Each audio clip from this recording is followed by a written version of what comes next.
मन की शांति के महत्व को समझने के लिए एक दिलचस्प और प्रेरक कहानी है जो हमें सिखाती है कि शांति को कैसे प्राप्त किया जा सकता है।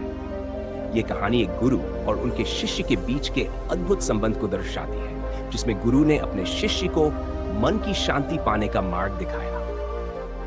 भाग 1, शिष्य की बेचैनी। बहुत समय पहले की बात है। एक छोटे से गांव में एक युवा व्यक्ति रहता था जिसका नाम आरव था। आरव का जीवन सुविधाओं से भरपूर था, लेकिन फिर भी उसके मन में हमेशा एक गहरी बेचैनी और असंतोष रहता था। उसने जीवन में बहुत कुछ पाया, लेकिन फिर भी उसकी आत्मा को कभी शांति नहीं मिलती थी। आरव हर समय सोचता रहता था कि आखिर उसे इस बेचैनी से छुटकारा कैसे मिलेगा। आरव ने बहुत से विद्वानों और धार्मिक गुरुओं से मिलकर इसका समाधान जानने की कोशिश की, लेकिन कोई भी उसे संतोषजनक उत्तर नहीं दे पाया। एक दिन उसके एक मित्र ने उसे बताया कि दूर पहाड़ों में एक महान गुरु रहते हैं जिनके पास हर सवाल का जवाब होता है और वे किसी भी जिज्ञासु को शांति का मार्ग दिखाते हैं। आरव ने तुरंत फैसला किया कि वह गुरु से मिलने जाएगा और अपने प्रश्नों के उत्तर प्राप्त करेगा। भाग 2, गुरु से मुलाकात। आरव ने पहाड़ों की ओर प्रस्थान किया और कई दिनों की यात्रा के बाद वह अंततः उस गुरु के आश्रम पहुंचा। आश्रम का वातावरण बहुत ही शांतिपूर्ण और प्राकृतिक सौंदर्य से भरपूर था। वहां हर चीज में एक अद्वितीय शांति और सौम्यता थी, जिसे देखकर आरव का मन थोड़ी देर के लिए शांत हो गया। गुरु एक वृद्ध व्यक्ति थे, लेकिन उनके चेहरे पर एक अद्वितीय तेज और शांति थी। आरव ने विनम्रतापूर्वक गुरु से प्रार्थना की, गुरुदेव, मैं अपने मन की शांति की तलाश में हूं। मैं कई जगह गया, लेकिन मुझे अभी इसका समाधान नहीं मिला। कृपया मुझे मार्गदर्शन दें कि मैं मन की शांति कैसे प्राप्त कर सकता हूं। गुरु ने मुस्कुराते हुए आरव को देखा और कहा, मन की शांति एक ऐसी चीज है जिसे बाहरी संसार में नहीं ढूंढा जा सकता। यह हमारे भीतर ही स्थित है, लेकिन इसे समझने और पाने के लिए समय और धैर्य की आवश्यकता होती है। अगर तुम वास्तव में शांति प्राप्त करना चाहते हो तो तुम्हें कुछ समय मेरे साथ आश्रम में बिताना होगा। भाग 3, पहला सबक, मौन की शक्ति। आरव ने गुरु की बात मानी और आश्रम में रुकने का फैसला किया। पहले ही दिन गुरु ने उसे मौन व्रत का पालन करने के लिए कहा।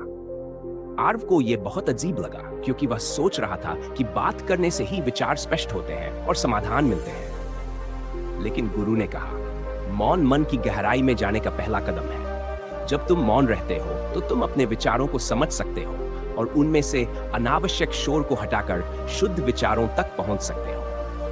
आरव ने गुरु की बात मानी और अगले कुछ दिनों तक मौन व्रत का पालन किया। प्रारंभ में उसे बहुत कठिनाई हुई। उसके मन में हर समय कई तरह के विचार चलते रहते थे और वह उन्हें नियंत्रित नहीं कर पा रहा था। लेकिन धीरे धीरे जैसे जैसे समय बीता, आरव ने महसूस किया कि उसके मन में विचारों का प्रवाह धीमा होने लगा है। उसे धीरे धीरे शांति की अनुभूति होने लगी। भाग 4, दूसरा सबक, ध्यान का महत्व। कुछ हफ्तों के बाद जब गुरु ने देखा कि आरव मौन की कला में प्रवीण हो रहा है, तो उन्होंने उसे ध्यान करने का निर्देश दिया। गुरु ने कहा, ध्यान वह मार्ग है जिसके द्वारा तुम अपने मन की गहराई में जाकर उसकी वास्तविक स्थिति को समझ सकते हो। ध्यान से तुम्हारा मन स्थिर होता है और शांति की ओर अग्रसर होता है। आरव ने ध्यान करने का अभ्यास शुरू किया। प्रारंभ में उसका मन बार बार भटकता था, लेकिन गुरु के मार्गदर्शन में उसने धीरे धीरे अपने ध्यान को नियंत्रित करना सीखा। गुरु ने उसे सिखाया कि ध्यान का उद्देश्य सिर्फ आंखें बंद करके बैठना नहीं है, बल्कि यह अपने भीतर की आवाज को सुनना और अपने भीतर की शांति को अनुभव करना है। भाग 5, तीसरा सबक, स्वीकृति का महत्व। एक दिन ध्यान के बाद आरव ने गुरु से पूछा, गुरुदेव, मैंने मौन और ध्यान के माध्यम से शांति का अनुभव किया है, लेकिन यह स्थायी नहीं है। जैसे ही मैं बाहरी दुनिया के संपर्क में आता हूं, मेरी शांति फिर से भंग हो जाती है। ऐसा क्यों होता है? गुरु ने गंभीरता से उत्तर दिया, यह इसलिए होता है क्योंकि तुम बाहरी परिस्थितियों को नियंत्रित करना चाहते हो। मन की शांति तब प्राप्त होती है जब हम स्वीकृति को अपनाते हैं। जीवन में जो भी होता है उसे उसी रूप में स्वीकार करना सीखो। जब तुम प्रतिरोध करना बंद कर दोगे और जीवन को जैसे है वैसे स्वीकार करोगे, तब तुम्हारा मन स्थायी शांति की ओर बढ़ेगा। आरव को गुरु की बात समझ में आई। वह समझ गया कि मन की शांति पाने के लिए उसे हर परिस्थिति को स्वीकार करना सीखना होगा, चाहे वह अनुकूल हो या प्रतिकूल। भाग 6। अंततः शांति की प्राप्ति समय बीतता गया और आरव ने गुरु के सभी उपदेशों को अपने जीवन में लागू किया। उसने मौन, ध्यान और स्वीकृति के माध्यम से अपने मन को शांत करना सीखा। एक दिन जब वह ध्यान में बैठा था तो उसे अचानक एक गहरी शांति और आनंद का अनुभव हुआ।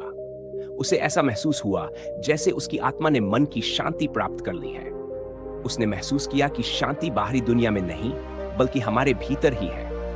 यह कोई वस्त्र या धन से खरीदी जाने वाली चीज नहीं है, बल्कि यह हमारी सोच, हमारे दृष्टिकोण और हमारे आत्मनियंत्रण पर निर्भर करती है। भाग 7। गुरु का अंतिम संदेश। जब आर्व ने यह अनुभव गुरु को बताया तो गुरु ने प्रसन्नता से कहा, अब तुमने सच्ची शांति प्राप्त कर ली है। लेकिन याद रखो, यह यात्रा कभी समाप्त नहीं होती। तुम्हें हर दिन इस शांति को बनाए रखने का प्रयास करना होगा। जीवन में चुनौतियां आती रहेंगी, लेकिन तुम्हारी सच्ची परीक्षा तब होगी जब तुम इन चुनौतियों के बीच भी अपनी शांति को बनाए रख पाओगे। गुरु के इन शब्दों ने आर्व को जीवन की सच्ची दिशा दिखाई। उसने महसूस किया कि मन की शांति एक स्थायी स्थिति नहीं है, बल्कि यह एक यात्रा है जिसे हमें हर दिन जीना और अनुभव करना होता है। निष्कर्ष, इस कहानी से हमें यह सीखने को मिलता है कि मन की शांति कोई बाहरी वस्तु नहीं है जिसे हम कहीं खोजने निकले। यह हमारे भीतर ही स्थित है, लेकिन इसे पाने के लिए हमें मौन, ध्यान और स्वीकृति जैसे मार्गों को अपनाना पड़ता है। जीवन में आने वाली हर परिस्थिति को स्वीकार करने और उसमें संतुलन बनाए रखने से ही हम सच्ची शांति प्राप्त कर सकते हैं।